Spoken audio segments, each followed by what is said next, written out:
Alright, here we are with match 3 of Black Red Hollow 1 in our competitive Modern League, and unfortunately looking at our opening hand, we have a no-lander. So that is a immediate mull down to this hand, which is not pretty either. Like, let's look at this. Our only land is a tap land. That is just, we can't trust keeping that. Can we? No, we shouldn't.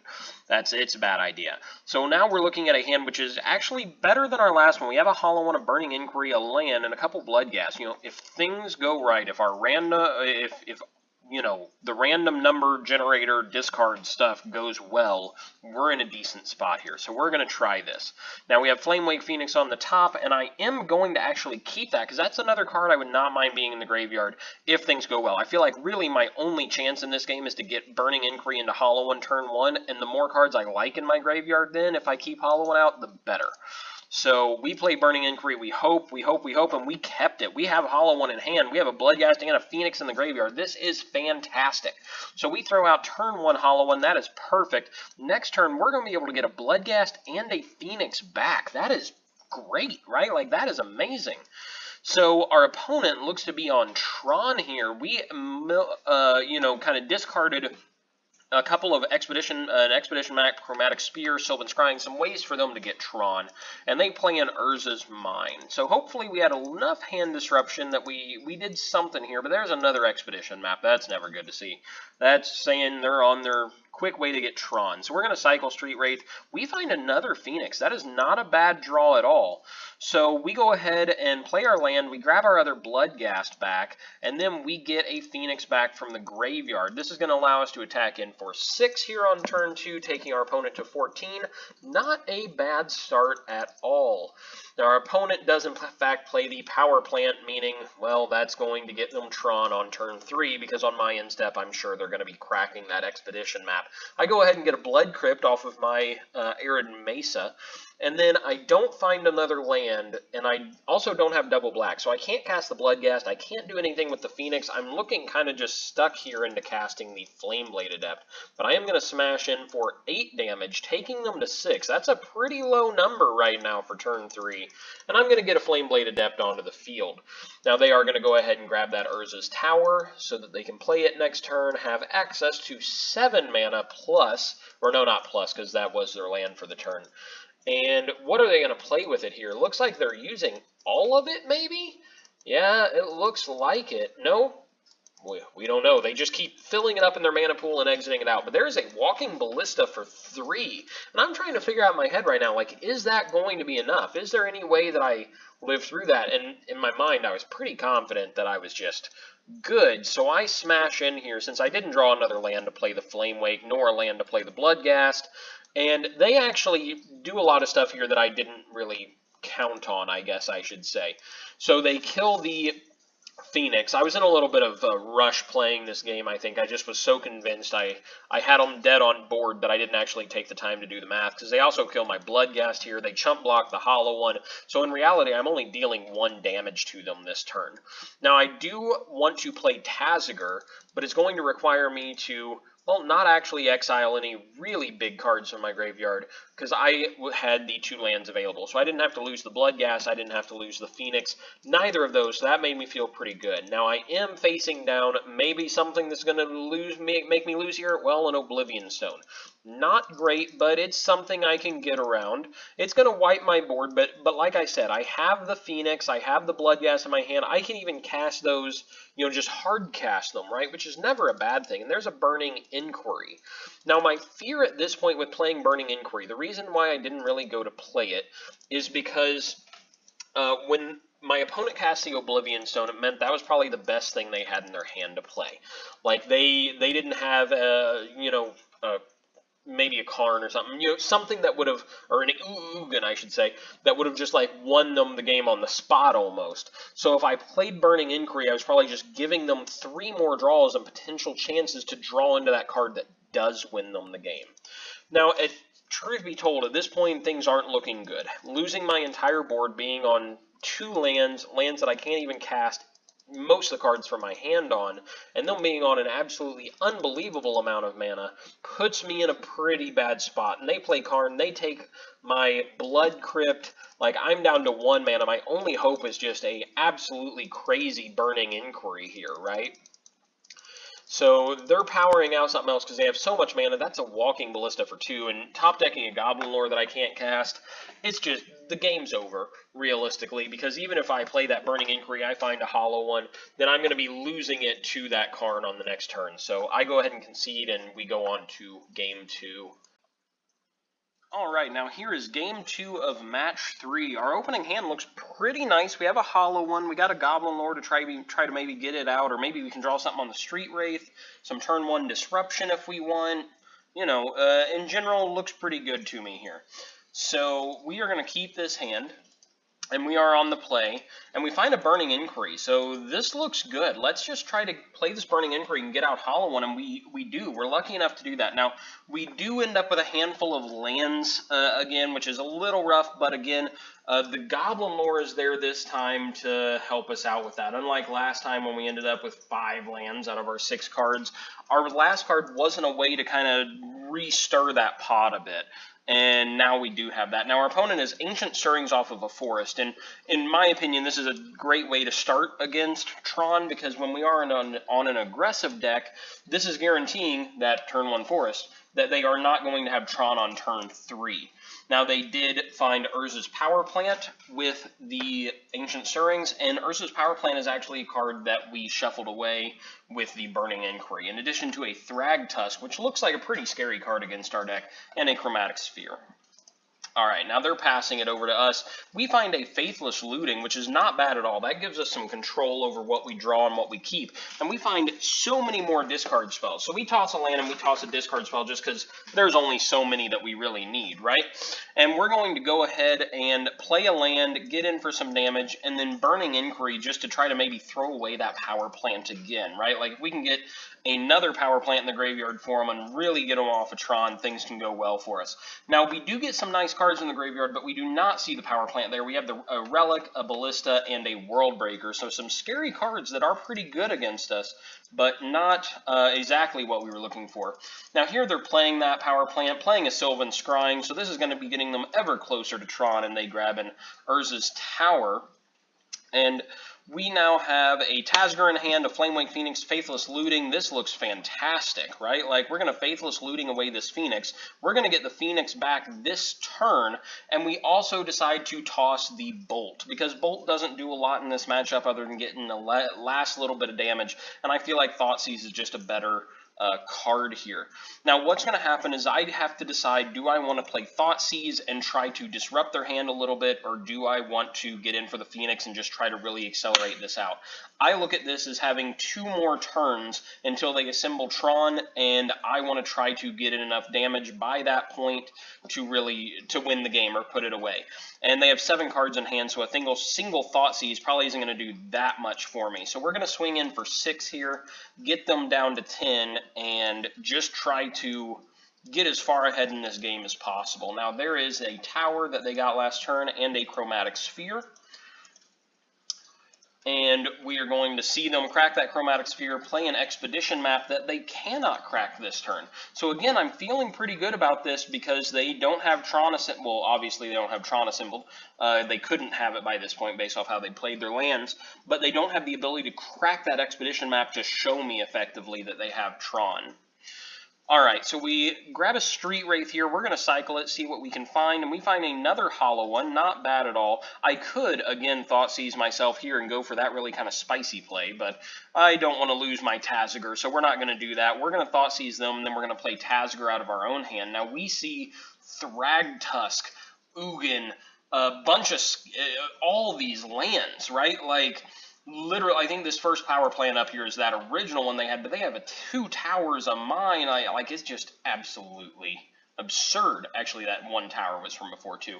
But they have 2 mines in hand. They are far and away having assembled Tron, and I feel like Ugin is the greatest damage that could be dealt to us. Again, Thragtusk is scary, but not nearly as scary as Ugin is. So I am glad we Thoughtseize there, and now we're going to get in for some damage, 6, take them down to 4, and we're going to get to play a Tazger of our own here. Now, there is reason to think maybe I shouldn't have played that card, because what if they draw into like an Oblivion Stone or something, but knowing that Thragtusk is going to come down here, gain them some life, is going to put me in not an ideal situation, so I would rather have as much power on the battlefield as possible.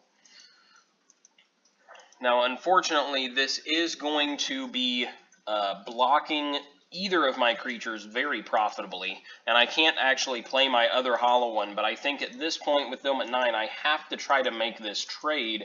You know, they're going to block my Taziger, and they get their 3/3, but I have them down to 3, so this puts them on a 2-turn clock with the Phoenix.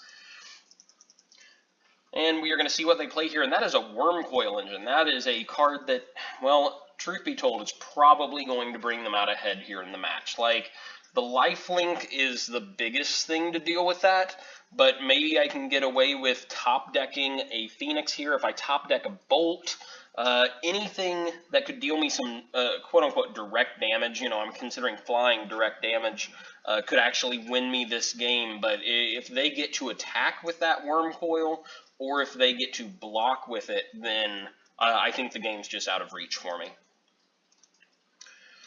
Alright, so they Sylvan Scrying out a Ghost Quarter. That's not a big deal. And they attack in with their Beast. I'm not worried about that at all. We're going to take the 3, and then we hope we top deck something here. So let's see what we get. And we're going to sack our fetch first here. That's fine. And, well, look at that. That is an Ancient Grudge. An Ancient Grudge could definitely do something for us. That can stop that Wormcoil Engine for a little while. So what I'm thinking here is I can attack in with the Phoenix over the Wormcoil, take them to 1, and then Ancient Grudge this when they go to attack with it, effectively nullifying their attack, not gaining them any life, and maybe I can get through with the Phoenix on the next turn. That's my hope. I think that's about my only hope at this point. Unfortunately, I did not grab that Stomping Ground, even though I very much could have on my last end step, not allowing me to play this Ancient Grudge twice, which is a little unfortunate.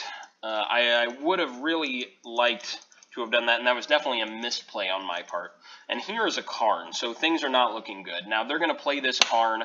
They're going to get something off this Sanctum. I don't know what. But that Karn's just going to exile our Phoenix, because that's the biggest threat to their game right now. So it looks like they grab a second Wormcoil, just really try to pull out ahead of this match. And we're going to see Karn hit. We're going to see him -3. But look at this, -3 on the hollow one. When the Phoenix is really what's applying the pressure in this case. I mean, granted, they don't know about the Ancient Grudge, but I feel like taking out this flyer is really what they want to do at this point. So they do target that hollow one. They exile it. I am so absolutely okay with that. We are going to now cast this Ancient Grudge on the Wormcoil.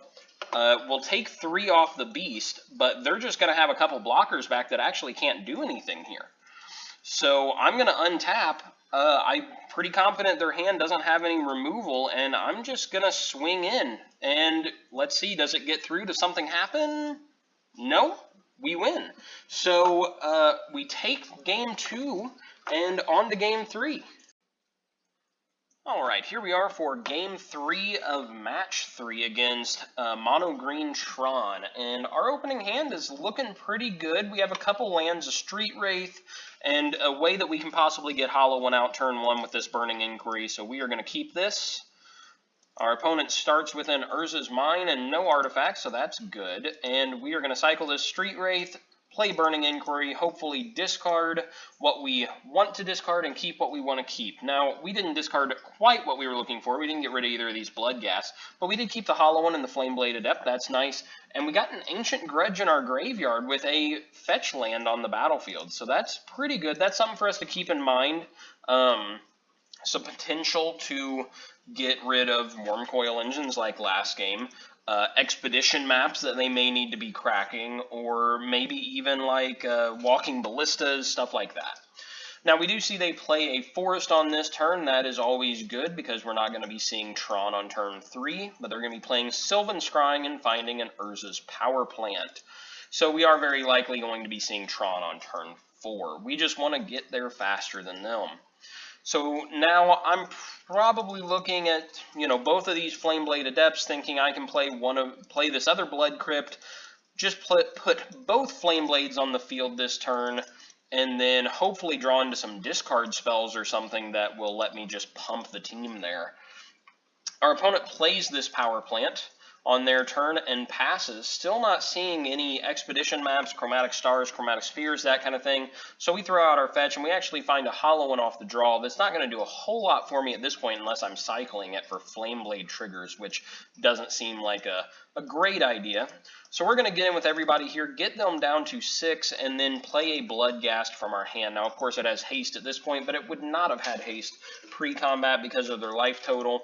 Now, our opponent does assemble Tron this turn, so they go ahead and play out a Chromatic Sphere and sack it for a green mana, and there's a Thragtusk. That is a card that is very bad for us, because now we cannot play the Bloodghast with haste on my turn, because they'll be at 15 life. It's a blocker for all of my good creatures, my Delve creatures, and my hollow ones, so it's just going to cause a problem all around. I can't actually attack in with the Bloodghast at all with it, so it's just rough. And there's a Relic of Progenitus that is immediately going to exile my whole graveyard.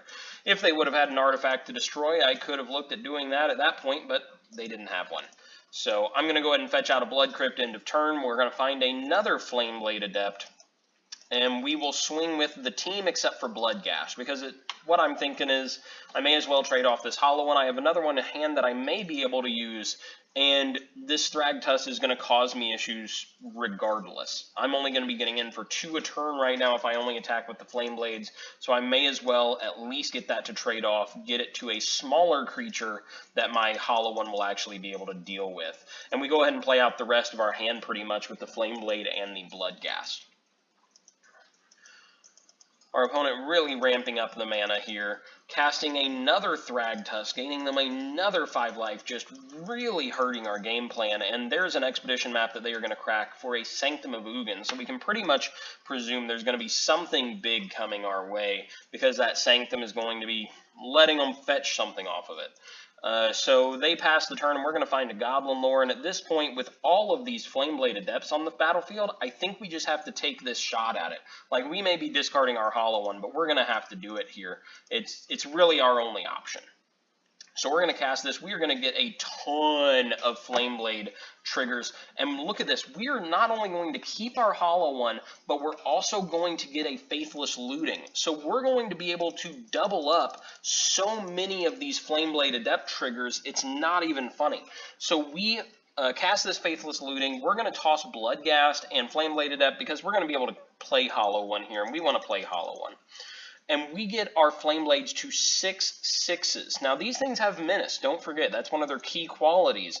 We are going to be attacking in for an absurd amount of damage here. And even though my Bloodghasts are going to just get eaten, I'm attacking with them too, because if they choose to block the Bloodghasts, then I'm dealing lethal, so they can't actually block them. So it's kind of like free damage that I'm getting in for right now. So they double block one of my Flame Blades, which luckily, since I got these guys up to 6, is going to trade off with both the Thragtusk and its Beast token. Just absolutely absurd. And I'm dealing in 6, 12, 14, 16 damage. Like, this is a 16-point damage turn off of a Goblin Lore and a Faithless Looting. That is absolutely absurd. And I still have a hollow one that I can play this turn. Now, the thing is, after I deal this damage, I'm going to go ahead and play this hollow one. It's very possible I shouldn't have done that. That might have been a little bit of a misplay there, because if they follow this up with Oblivion Stone, then that's bad for me, and maybe I should have kept one of my threats in my hand. But we're going to hope and pray that they're not playing Oblivion Stone here. And we actually get to see a Wormcoil engine. So Wormcoil is, something that we were afraid of, something that was very strong last match. So we're going to try to find a way to get around that. And look at that. There it is. That is the Flamewake Phoenix, one of the best cards we could have drawn at this point, because we don't even have to deal with the math on, can we get past Wormcoil? Do we need to do Faithless Looting to pump our Flame Blades? What do we do? We just have that Flame Wake. I don't feel like this deck has any instant speed removal, and at least not to my knowledge. So we are going to swing in with the Flame Wake Phoenix and the Flame Wake Phoenix alone, try to knock them to 0, no blocks, no instant speed stuff, and we win the game and we take the match. So 2-1 in our Modern Competitive League, beating MonoGreen Tron. On to match 4.